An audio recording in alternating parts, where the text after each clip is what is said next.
Good morning friends. Last video में हमने section C यानी पार्ट 5 स्टेट पार्ट 2 में पार्ट 5 विकलन उसके स्वाध्याय में जो बचे हुए सवाल थे, कुछ एक दो इम्पोर्टेंट सवाल या कुछ थोड़े कठिन या थोड़े अजीबोगरीब सवाल थे जो आपको नहीं आ रहे थे, आप कमेंट करके बार बार बोल रहे थे, तो वैसे सेक्शन सी के प्रश्नों को हमने देखा था।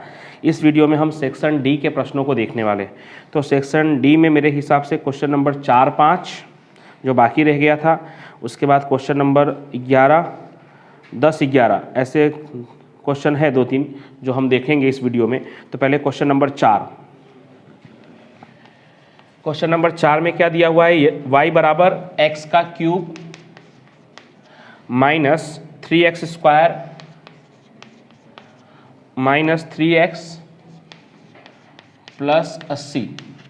x का cube minus 3x square minus 3x plus 80 फलन हेतु x के किस मूल्य के लिए dy अपॉन dx बराबर -6 होगा। तो सबसे पहले तो dy अपॉन dx निकालेंगे यानी विकलन प्राप्त करेंगे। तो dy अपॉन dx बराबर x का क्यूब का क्या हो जाएगा 3x स्क्वायर, 3 दूनी 6x माइनस 3 क्या हो जाएगा 3x square minus 6x minus 3, ये इसका विकलन हो गया। अब dy अपॉन डी एक्स बराबर क्या दिया हुआ -6, तो dy अपॉन डी एक्स कितना है आपका 3x square minus 6x minus 3 बराबर -6। ये -6 कहाँ से आया? तो उन्होंने लिखा है ना dy अपॉन डी एक्स बराबर कितना -6, और आपको निकालना क्या है x का मूल्य प्राप्त करना है। तो -6 को भी इधर ले आएंगे तो क्या हो जाएगा 3x square minus 6x minus 3, -6 बराबर किस तरफ आएगा तो +6 बराबर 0।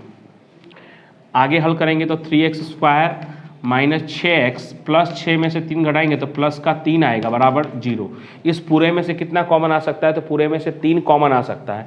3 कॉमन लोगे तो क्या बचेगा x स्क्वायर, 3 दूनी 6 2x और 3 एकम 3 1 बराबर 0। 1 का टुकड़ा करना है जो 2 आए, 1 एकम 1, 1 और 1 का गुना करेंगे तो 1 होगा और 1 और 1 जोड़ेंगे तो 2 होगा। तो एक कोष्टक में x माइनस 1, यहाँ पे कोई सगुणक ना हो तो आप डायरेक्ट भी लिख सकते हो। दूसरे कोष्टक में भी x माइनस 1, यानी कहने जाए तो x माइनस 1 का ये होल स्क्वायर है, यानी x बराबर क्या हो सकता है 1, या दूसरी बार भी x बराबर क्या हो सकता है 1 ही हो सकता है।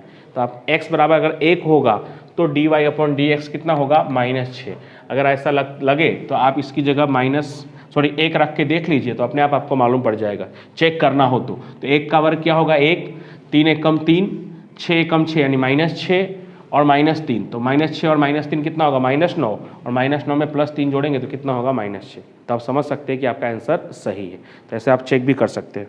क्वेश्चन नंबर 5, इसको 2 अलग अलग विधि से करने वाले लोग करते हैं। पहली विधि आप यदि क्या लिखा है, यदि f(x) बराबर 4x का घात 5 प्लस 3x का cube plus 2x square plus 24 बटे में x स्क्वायर, तो f'2 ज्ञात कीजिए। तो कितने लोग इसे भागाकार की विधि से पहले हल करते हैं और फिर 2 का मान रखते हैं। भागाकार की विधि से हल करने की बात नहीं है दोस्तों, वो तो आप कर सकते हो वैसे और मान भी रख सकते हो, वैसे भी सही माना जाएगा, लेकिन वो थोड़ा लॉन्ग हो जाएगा, लेंदी हो जाएगा। उसका आसान तरीका क्या है वो देखिए यहाँ पे। यदि f(x) बराबर क्या दिया हुआ है 4x का 5 प्लस 3x का cube plus 2x square plus 24 बटे में x स्क्वायर, तो आपको f'2 निकालना है। यानी पहले तो विकलन प्राप्त करना है और विकलन में फिर 2 का मान रखना है। तो इन सबको पहले x स्क्वायर से भाग लगाना है, क्योंकि सबके बटे में लिखा हुआ है, मतलब लसक के रूप में लिखा है। इसके बटे में भी x स्क्वायर है, इसके बटे में भी है, यानी ऐसा है। एक तरह से इसको हम ऐसे लिख सकते हैं 4x का 5 बटे में x स्क्वायर प्लस 3x का क्यूब बटे में x square plus 2x square बटे में x स्क्वायर प्लस 24 बटे में x स्क्वायर। तभी सबका लसा क्या हुआ होगा x स्क्वायर हुआ होगा और ऊपर का सब लाइन से जोड़ में रहा होगा। अब ऐसा लिखने का फ़ायदा क्या है, देखिए क्या फ़ायदा है। अब f(x) बहुत सारा कट भी जाएगा, x स्क्वायर से x का 5 काटेंगे तो क्या बचेगा x का क्यूब, यानी जो पहले आपको 4x का 5 दिख रहा था वो क्या होगा 4x का क्यूब। यहाँ x स्क्वायर से x का क्यूब काटेंगे तो क्या बचेगा x, तो ये कितना होगा 3x। यहाँ तो x स्क्वायर पूरा कट जाएगा तो कितना होगा 2। यहाँ पे कटेगा कुछ नहीं, लेकिन जब इस x स्क्वायर को अगर ऊपर ले जाना होगा तो क्या कहलाएगा 24x के ऊपर -2। अब ये नॉर्मल सवालों की तरह हो गया। तो खाली एक लाइन समझने का था, ये वाला लाइन, बाकी ये ऐसे सवाल तो आपने किए ही हुए हैं। बस अब इसका विकलन प्राप्त करेंगे f' x, और वो आपको एकदम अच्छी तरह से आता है। 4 तिहाई 12 एक्स स्क्वायर, 3x का खाली क्या होगा 3, इसका तो 0 हो जाएगा। -2 का गुना 24 से करेंगे तो 24 दूनी 48 -48 और x के ऊपर -3 घात हो जाएगा। अभी अभी आपने सीखा है, -2 -1 करेंगे तो क्या हो जाएगा -3, अभी अभी मतलब लास्ट वीडियो में आपने सीखा था।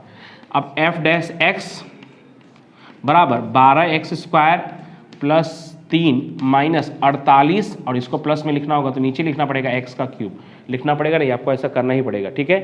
अब आपको किसका मान रखने के लिए कहा है, 2 का मान रखने के लिए कहा है, 2 का मान रख देते हैं। तो 12x² तो x की जगह 2, 2 का वर्ग प्लस 3 वैसे का वैसा 48x का क्यूब यानी 2 का क्यूब। तो 2 का स्क्वायर कितना होता है 4, 2 दूनी 4, 4 का गुना 12 से 12 चौक 48 प्लस 3 -48 बटे में 2 का घन कितना होता है 8। तो 48 प्लस 3 -8 6 48 यानी 6 बार में कट जाएगा। तो 48 और 3 51, 51 में से 6 घटाएंगे तो कितना होगा 45। तो f-2 कितना होगा 45। 3 नंबर के लिए सही ही है। एक बार विकलन प्राप्त करना और विकलन प्राप्त करने के बाद 2 का मूल्य रखना था। उसके बाद क्वेश्चन नंबर कौन सा बाकी था, 10वां क्वेश्चन नंबर 10।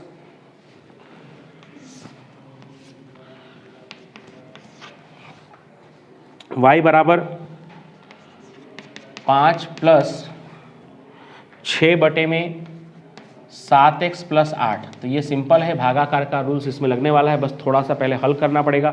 तो कैसे हल करना पड़ेगा, तो इसके नीचे कुछ नहीं मतलब 1 यानी लसा क्या हो जाएगा, तो लसा हो जाएगा 7x प्लस 8। अब 7x प्लस 8 का गुना 5 के साथ, तो 7 पचे 35x और 8 पंचे 40 और ये 6 वैसे का वैसा, यानी यही आपका हो जाएगा 35x प्लस 46 बटे में 7x प्लस 8। तो उम्मीद करता हूँ कि आप आसानी से भागाकार के नियम से इसको कर सकते हैं। ये आपका u हो जाएगा और ये आपका v हो जाएगा, ठीक है, कर लेंगे आप। अब क्वेश्चन नंबर 11, f(x) बराबर, यदि f(x) बराबर अंडर रूट में x² प्लस 5 है तो क्या प्राप्त करना है, उसका f' प्राप्त करना है, मतलब विकलन प्राप्त करना है। तो सबसे पहले तो विकलन प्राप्त करना है, तो इसका मतलब क्या होता है, तो इसका मतलब ये हुआ कि f(x) यानी कि y, इसी को हम y भी कहते हैं क्योंकि ये श्रृंखला का नियम लागू पड़ने वाला है। श्रृंखला के नियम में मुख्य रूप से मैंने y के हिसाब से आपको सूत्र लिखवाया हुआ है या बुक में भी y के हिसाब से दिया हुआ है। तो जो f(x) होता है वही y भी कहलाता है। तो y बराबर हमको क्या लिखना होगा, तो x² प्लस 5 के घाते 1/2। तो ये सेम टू सेम श्रृंखला के नियम की तरह हो गया जो मैंने आपको करवाया हुआ है क्वेश्चन नंबर 12, सेम ऐसा ही है नीचे। उससे उल्टे आसान है ये क्योंकि इसमें 2 ही पद है, फिर भी देख लीजिए आप क्या करते थे हम श्रृंखला के नियम में। तो जो कोष्टक के अंदर होता था उसे हम u मान लेते थे, यानी कि माना कि u बराबर x² प्लस 5।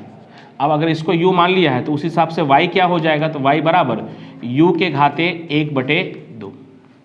यह हमारा पहला स्टेप हुआ करता था कि कोष्टक के अंदर जो भी होता था उसे क्या मान लेना है u, और जैसे ही हम उसे u मानेंगे तो y बराबर क्या हो जाएगा u के घाते 1/2। फिर हम बारी बारी से इन दोनों का हम विकलन प्राप्त करते थे, एक बार u का और एक बार y का। तो u का जो विकलन प्राप्त करते थे उसको हम बोलते थे du अपॉन, किसके लिए कर रहे थे, x के लिए, तो du अपॉन dx।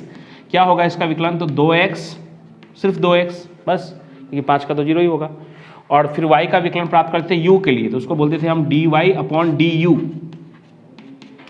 1/2, u के ऊपर 1/2 में से 1 घटाएंगे तो -1/2 हो जाएगा। कितना हो जाएगा, -1/2। और उसको जब ठीक से लिखेंगे, प्लस में लिखना है तो 2 तो नीचे है, u भी नीचे आ जाएगा और u के ऊपर कितना हो जाएगा 1/2, या अंडर रूट में u भी आप कह सकते थे उसको।